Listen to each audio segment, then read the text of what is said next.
My son installed a smart home security system in my house on Father's Day. He said it was for my safety. 3 weeks later, my son-in-law found something hidden in the software that made his hands shake. He looked at me and said, "Dad, someone has been watching you, listening to you, recording everything."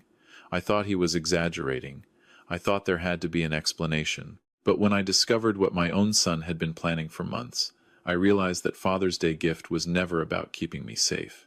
It was about making sure I had nowhere to hide when they came to take everything. If this story resonates with you, please hit that like button and subscribe to stay connected with more real-life tales of betrayal and justice. Drop a comment below telling us where you're watching from.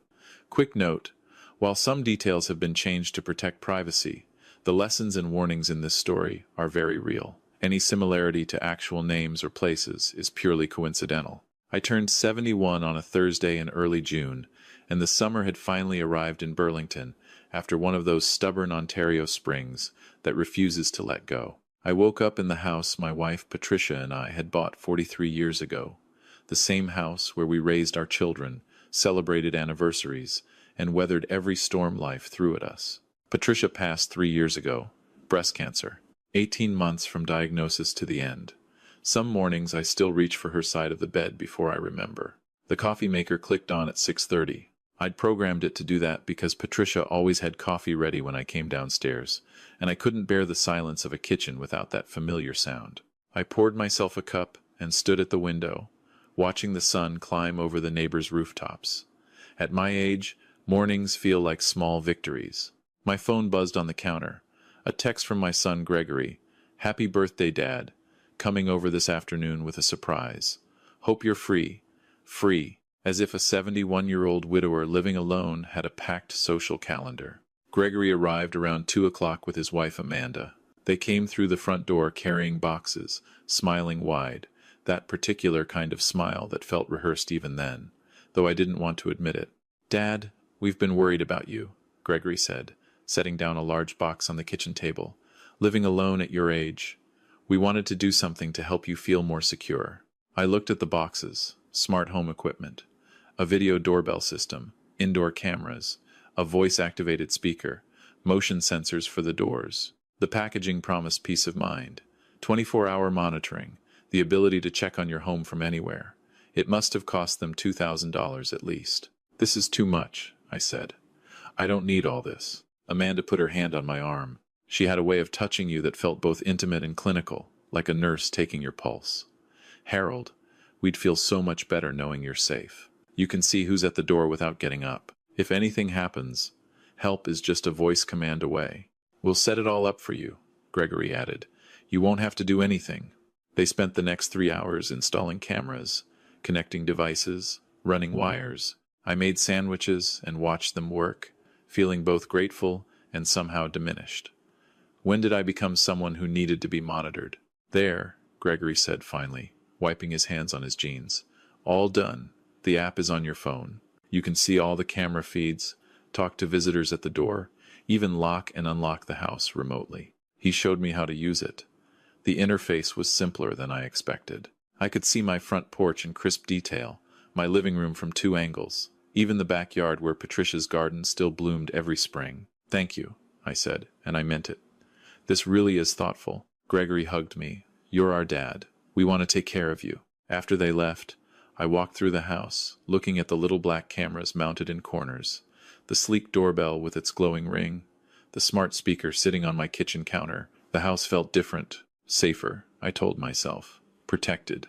I had no idea I'd just installed my own surveillance system, operated by the people who wanted to destroy me. The following month passed quietly. I settled into a routine with the new technology, asked the speaker for weather reports, checked the doorbell camera when packages arrived, called Gregory once a week to thank him again and tell him how much I appreciated the gift. In July, my daughter Rebecca flew in from Calgary for a visit. She'd moved out west 20 years ago, married a man named Nathan Brooks, who worked in cybersecurity for one of the big oil companies. They had good lives out there, though I wished the distance wasn't so great. Nathan came with her this time. He was 48, tall and quiet, the kind of man who listened more than he spoke. We'd always gotten along well. He reminded me of myself at that age, methodical and thoughtful, more comfortable with systems than small talk. Nice setup, Nathan said, looking at the cameras and the doorbell. When did you get all this? Gregory and Amanda installed it for Father's Day. Birthday present, really. I turned 71 in June. Nathan nodded slowly, but something in his expression shifted. That subtle change you notice in people who know things you don't. Mind if I take a look at the configuration? Professional curiosity. Go ahead. I made dinner while Nathan sat at my computer, clicking through screens and typing commands I couldn't follow. Rebecca helped me in the kitchen, and we talked about her work, her garden, whether she and Nathan were thinking about kids. The easy conversation of family reunions. Dad? Nathan's voice came from the living room. Different now. Careful. I set down my spatula and walked to where he sat. His face was pale. What is it? He turned the screen toward me. Lines of code I couldn't read. Diagrams that meant nothing to my untrained eyes.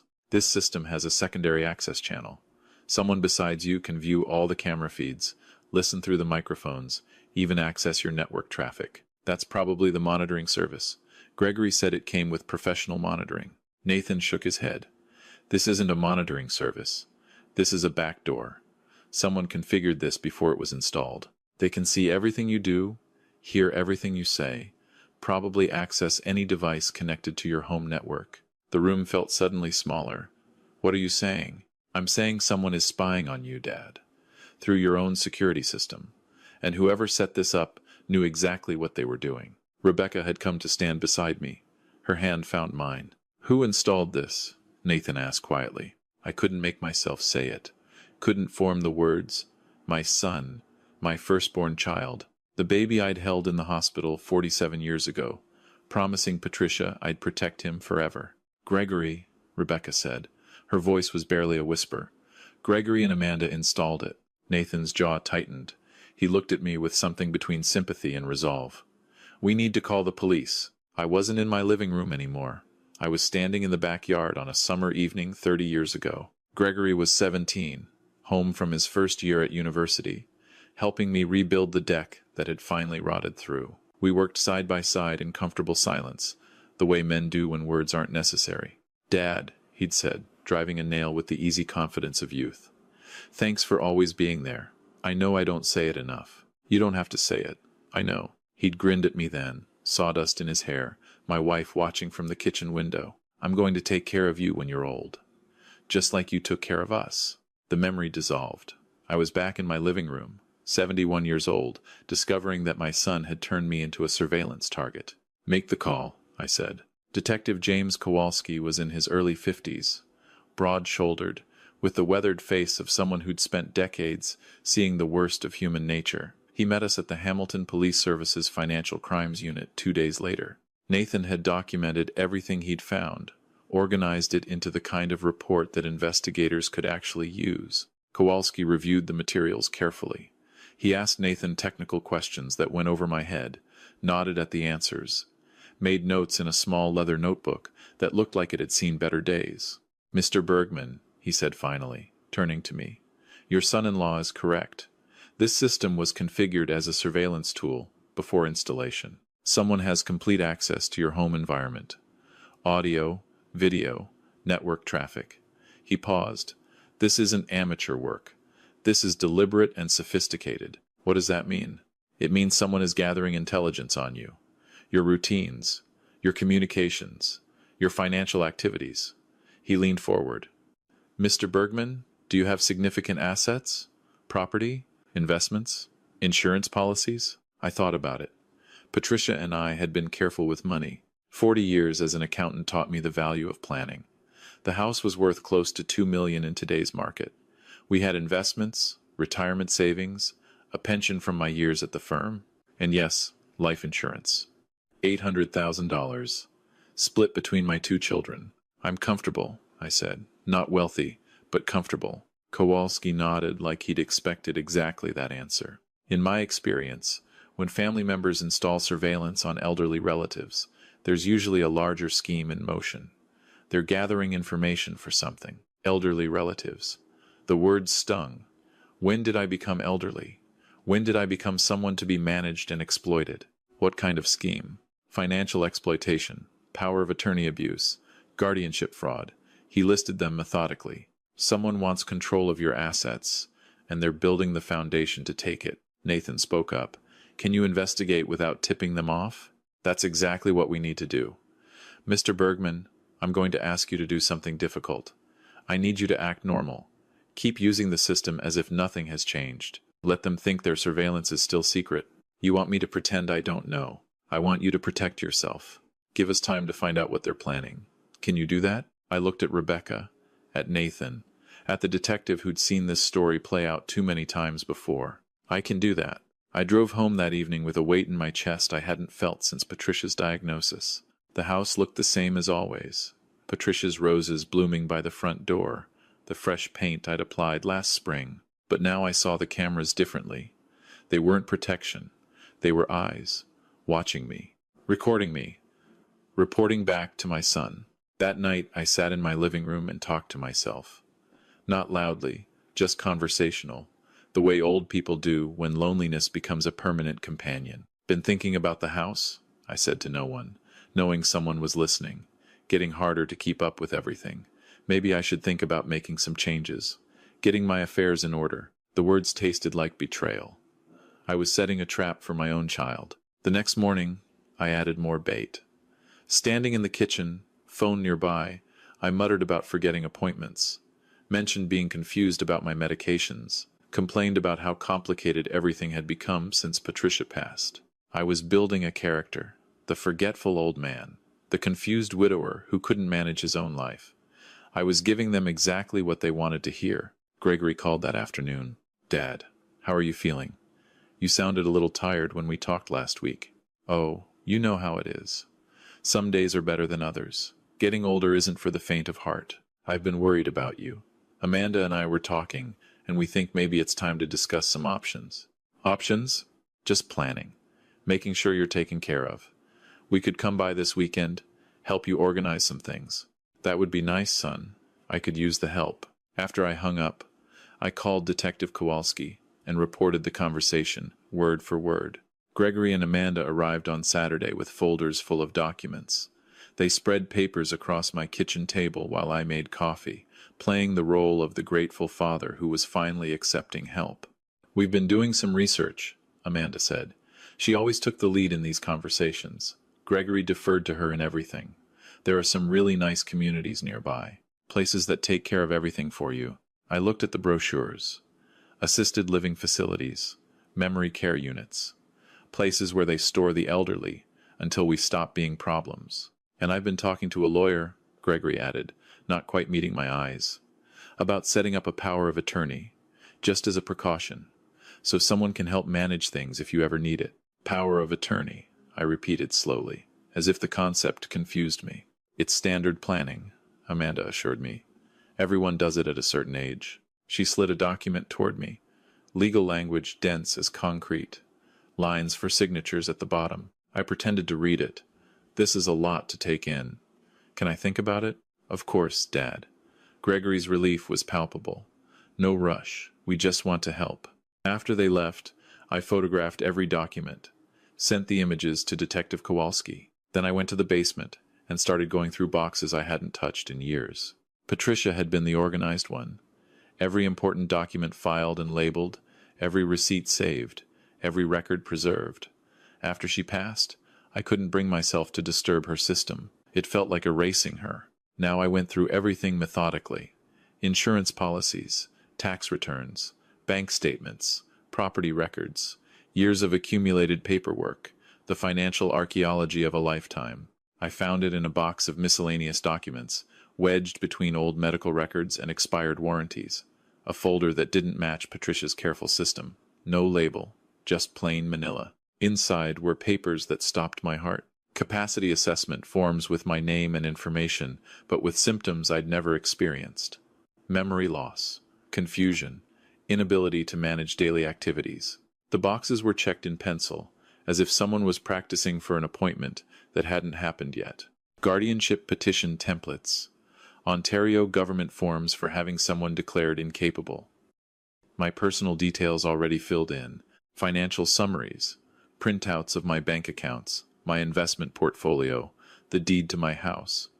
Information I'd never shared with anyone except my financial advisor. And at the bottom, a handwritten timeline that made my hands tremble. The handwriting was Gregory's. I'd been reading it on birthday cards for 47 years. Phase 1, install monitoring system. Establish baseline patterns. June. Phase 2, document signs of confusion. Build case for incapacity. July, September. Phase 3, get POA signed. Present as routine planning. October. Phase 4, file guardianship petition, medical assessment. November. Phase 5, assume control. Liquidate assets. December, January. At the bottom, a note in different handwriting. Amanda's. D says we need to move faster. His health is too good. Find ways to make him seem worse. Check medication options. D. Derek. I'd heard Amanda mention the name once. A friend from her business network. Someone who knew about financial planning. My son had written a step-by-step plan to erase me. My daughter-in-law was looking for ways to make me appear sicker than I was.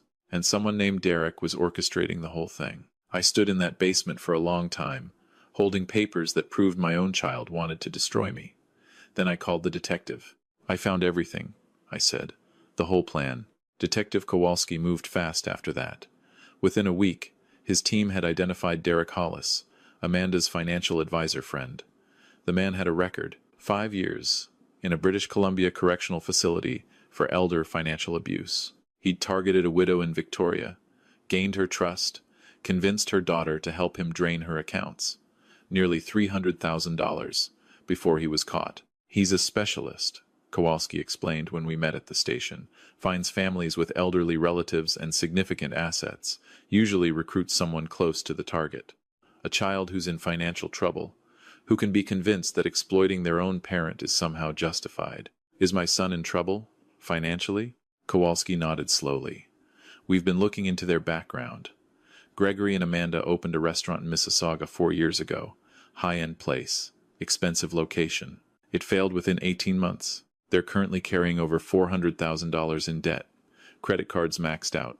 Second mortgage on their house. Collection agencies calling. $400,000. My son was drowning in debt, and he'd never told me. Would I have helped if he'd asked? I said, more to myself than to Kowalski. Of course I would have. He's my son. That's what makes this crime so insidious, Mr. Bergman. People like Derek Hollis convince their accomplices that asking for help isn't an option, that taking is easier than asking, that the elderly parent won't miss what they never knew they lost. What do we do now? Now we set the trap. The plan was simple. I would continue playing the confused old man. Gregory and Amanda would push for the power of attorney signing. When they brought me to the lawyer's office, police would be waiting. But first, we needed evidence of conspiracy, evidence that connected Derek Hollis to the scheme. I went home and continued my performance. More muttering about confusion, more complaints about being overwhelmed. I let the house get messier than Patricia would have ever allowed. Left dishes in the sink, forgot to water the garden. Gregory called more frequently now. Dad, you sound tired. Are you taking your medications? Dad, have you been eating properly? Dad, we really should finalize those documents. Each call was recorded, each conversation logged. The web was building. Then Kowalski called with news that changed everything. We intercepted a conversation between Amanda and Derek Hollis. I need you to hear this. He played the recording through the phone. The audio was slightly muffled, but clear enough. Amanda's voice. He's going to sign next week. Gregory's taking him to the lawyer on Thursday. Derek's voice, smooth and professional. Good. Once you have power of attorney, move quickly. The guardianship petition should be ready to file within days. We'll need the medical assessment, but I have a contact who can expedite that. What about his daughter? She visits sometimes. She lives in Calgary. By the time she realizes anything is wrong, it'll be done. These things move fast when you have the right paperwork. A pause. Then Amanda again, her voice lower. What about the insurance? $800,000 is a lot of money. Derek laughed. One step at a time. Let's get control of the assets first. The insurance is a long game. What does that mean? It means elderly people in care facilities have accidents all the time. Falls, medication errors. Nobody looks too closely. The recording ended. I sat in my empty kitchen, listening to people discuss my life as if it were an inventory to be liquidated, discuss my death as if it were just another transaction. They're talking about killing me, I said. We have enough for arrests now, Kowalski replied, but I want to catch them in the act. The signing on Thursday. Can you go through with it? I thought about Gregory, about the boy who'd helped me build the deck, the teenager I'd driven to hockey practice in frozen January mornings, the man who'd held my hand at Patricia's funeral and told me we'd get through this together. That man wanted me dead. I'll be there, I said. The lawyer's office was on the second floor of a professional building in downtown Burlington. Gregory drove me there on Thursday morning, making small talk about the weather, about sports, about nothing that mattered. Amanda sat in the back seat, reviewing documents on her phone. You're doing the right thing, Dad, Gregory said as we walked to the elevator. This will make everything so much easier. The reception area was quiet. A young woman led us to a conference room where a man in an expensive suit was already waiting. He introduced himself as Richard Pemberton, attorney at law. Mr. Bergman, he said warmly, so glad you could come. Your son has told me so much about you. I wondered how much Derek Hollis was paying him to participate in this fraud. We sat at the conference table. Pemberton spread documents in front of me.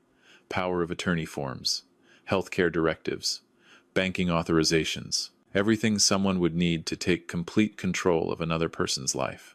Now, Mr. Bergman, if you'll just sign here, and initial at the bottom of each page. I picked up the pen, looked at the papers, looked at my son's expectant face. Before I sign anything, I said quietly, I'd like to understand exactly what these documents allow. Gregory's smile flickered. Dad, we've been over this. It's just standard planning. Have we been over it? Because I don't remember agreeing to make you the sole beneficiary of my life insurance. I don't remember agreeing to the guardianship petition you've already prepared. And I certainly don't remember agreeing to let Amanda's friend Derek Hollis plan my eventual death. The silence that followed was absolute. Pemberton's face drained of color. Amanda's hand froze over her phone. Gregory stared at me as if I'd grown a second head. Dad, I don't know what you're talking about. The conference room door opened. Detective Kowalski walked in, followed by 4 uniformed officers. Gregory Bergman, Amanda Bergman, Richard Pemberton. You're under arrest for fraud, conspiracy, and elder abuse. You have the right to retain and instruct counsel without delay. Gregory stood up so fast his chair crashed backward. This is insane. Dad, tell them this is a mistake. I looked at my son, at the panic in his eyes, at the man he'd become. It's not a mistake, Gregory. I've heard everything. The phone calls with Derek, your plans for my house, my savings, my insurance. I know about the timeline you wrote. I know Amanda was looking into ways to make me seem sicker. I know Derek talked about accidents in care facilities. Gregory's face crumpled. Dad, please. We were desperate. The debt was crushing us. Derek said this was the only way. The only way was to ask me, I said, my voice breaking despite my best efforts. The only way was to trust me. I would have helped you, Gregory. I would have given you anything you needed. You're my son. I couldn't ask. He was crying now. I couldn't let you see what a failure I was. Derek said you'd never miss it. He said by the time you realized anything, by the time I realized anything, I'd be dead in a nursing home. The officers took his arms. Amanda had gone completely silent, her face a mask of calculation even now. Daddy, Gregory said as they led him toward the door, the words strange in the mouth of a 47-year-old man. I'm sorry. I'm so sorry. I wanted to say something. Wanted to offer comfort, forgiveness, something a father should offer his child. But all I could think about was that recording. Amanda's voice asking about the insurance. Derek's voice explaining how elderly people have accidents. I said nothing. They led him away. They arrested Derek Hollis that evening at his apartment in Toronto. He tried to claim he was just a financial advisor, that he had no idea what Gregory and Amanda were planning. The evidence said otherwise. The man had been targeting vulnerable seniors for over a decade. My family was just his latest project. The investigation took months. Forensic accountants traced the money. Digital specialists recovered deleted communications. Witness after witness came forward as Kowalski's team uncovered the full scope of Derek's operation. At least 12 families had been victimized over the years.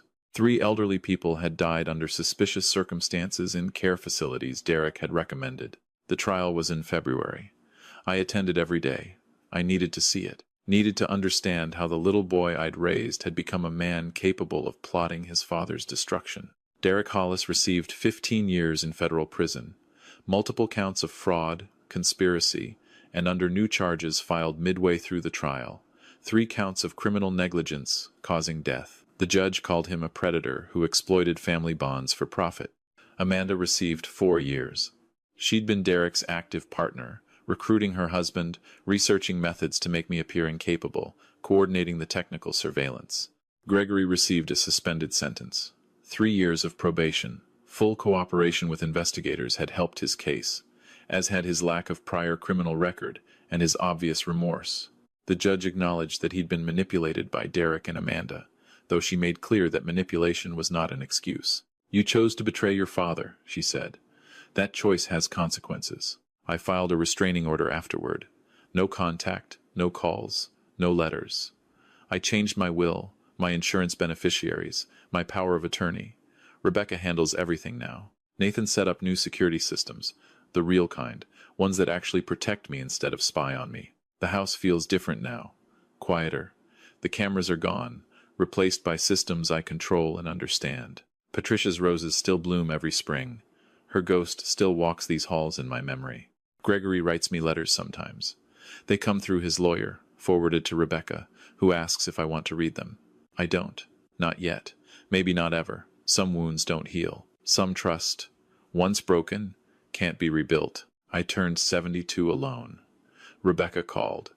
Nathan sent a gift. I spent the day in Patricia's garden, pulling weeds, talking to her the way I do sometimes, when the loneliness gets too heavy. Our boy tried to steal my life, I told the roses. Our boy wanted me dead. The roses just bloomed, the way they do every year, beautiful and silent and indifferent to human tragedy. If you've stayed with me this far, I need to share something important. I'm not telling this story for sympathy or revenge.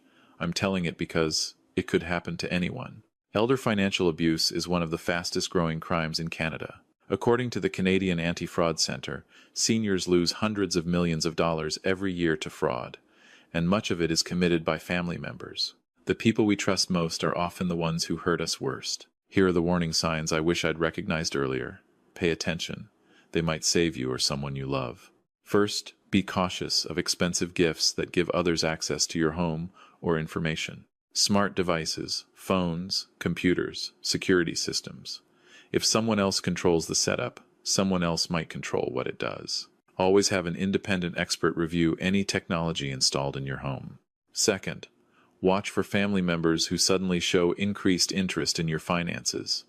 Questions about your accounts, your investments, your property, your insurance. These questions might come from genuine concern. They might also be reconnaissance for something darker. Third, notice if someone starts suggesting you're confused, forgetful, or incapable. This might be honest observation. It might also be someone building a narrative to use against you. Document your own capabilities. Keep records of your decisions and activities. Fourth, never sign documents you don't fully understand. Power of attorney is a powerful tool. In the right hands, it protects you. In the wrong hands, it can destroy your independence, your finances, your life. Always have documents reviewed by an independent lawyer, one you choose yourself. Fifth, be wary of anyone who discourages you from talking to other family members or professionals. Isolation is the predator's greatest weapon. Stay connected, stay visible. Stay in touch with multiple people who care about you. Sixth, trust your instincts. If something feels wrong, it probably is. That uncomfortable feeling in your gut might be your mind recognizing a threat before your heart is willing to accept it. Seventh, know that it's never too late to ask for help. Police, lawyers, doctors, social workers, trusted friends. Help exists. You don't have to face this alone. Finally, remember that financial desperation can make good people do terrible things. This doesn't excuse betrayal, but it helps explain it. If someone in your family is struggling, try to create space for them to ask for help before they decide that taking is easier than asking. My son made his choices. I've made mine. We may never speak again. Some nights I still dream about that 17-year-old boy on the deck, telling me he'd take care of me when I got old. I wake up reaching for a past that doesn't exist anymore. But I'm still here. Still in my home, still free, still myself. That's something. Maybe that's enough. If you're watching this video, wherever you are, learn from my story. Protect yourself. Protect the people you love. And remember that sometimes the greatest threat comes gift-wrapped, installed by someone who calls you dad. Stay safe out there. And thank you for listening to an old man who learned too late that trust can be a weapon, but who learned in time to save his own life.